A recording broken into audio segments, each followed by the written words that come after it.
এক গরিব কৃষকের 2টি গাভী ছিল। এই 2টি গাভী যে পরিমাণ দুধ দেয় তা দিয়ে ঘরেই বাটার তৈরি করত সেই কৃষক। কৃষকের গ্রামে ছিল একটি মাত্র বেকারি। কৃষক রোজ 1 কেজি পরিমাণ বাটার ওই বেকারিতে বিক্রি করত। প্রতিদিনই কৃষকের বাটারের আকার ও ওজন একদম একই থাকত। বেকারিটির মালিক একদিন ভাবল কৃষক তাকে ঠিক ওজনের বাটার দিচ্ছে কিনা তা মেপে নেওয়া দরকার। সে কৃষকের দেওয়া 1 কেজি বাটারকে ওজন মাপার মেশিনে রেখে দেখল বাটারটির ওজন 1 কেজির থেকে কম। বেকারির মালিক প্রচণ্ড রেগে গেল, কারণ কৃষক তাকে প্রতিদিনই 1 কেজির কম বাটার দিয়েছে, অথচ প্রতিদিন 1 কেজির হিসাবে টাকা নিয়ে গেছে। পরদিন যখন কৃষক বাটার দিয়ে বেকারিতে হাজির হল, বেকারির মালিক সেই কৃষকের সাথে খুব খারাপ ব্যবহার করল। তাকে ঠকানোর শাস্তি দেওয়ার জন্য কৃষককে নিয়ে থানায় গেল বেকারির মালিক। থানায় গিয়ে পুলিশকে সব ঘটনা জানালো সে।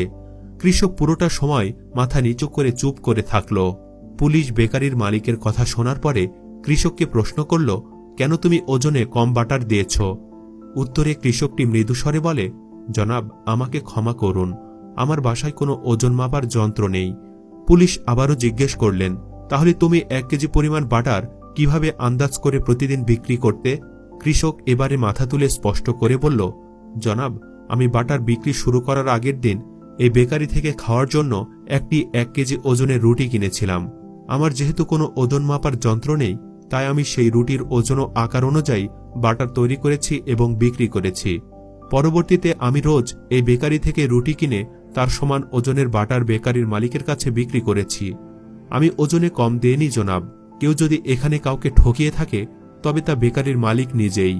কৃষকের কথা শুনে বেকারির মালিক মাথা নিচু করে ফেলল। মানুষকে দিনের পর দিন ঠকানোর দায়ে পুলিশ তাকে জরিমানা করল ও শাস্তির ব্যবস্থা করল। আর কৃষককে তার সততার পুরস্কার স্বরূপ একটি ওজন মাপার যন্ত্র কিনে দিল পুলিশ। আপনি কখনো নিজের উদ্দেশ্য হাসিলের জন্য কারো ক্ষতি করে পার পেয়ে গেলে খুশি হবেন না, কারণ আজ হোক কাল হোক বা কিছুদিন পরেই হোক আপনার পাপ আপনার গায়ে এসে লাগবে এবং তা বহুগুণ বেশি হয়ে আপনার কাছে ফেরত আসবে। তাই কারো ক্ষতি করার আগে ভাবুন আপনি সেই ক্ষতির ভার সইতে পারবেন তো। প্রিয় দর্শক, এই ভিডিওটি যদি আপনার কাছে ভালো লেগে থাকে তাহলে একটা লাইক দিন। এই ভিডিওটি কেমন লেগেছে তা জানিয়ে কমেন্ট করুন এবং আমাদের চ্যানেলটি সাবস্ক্রাইব করে পাশে থাকা বেল আইকনে ক্লিক করে রাখুন। ধন্যবাদ।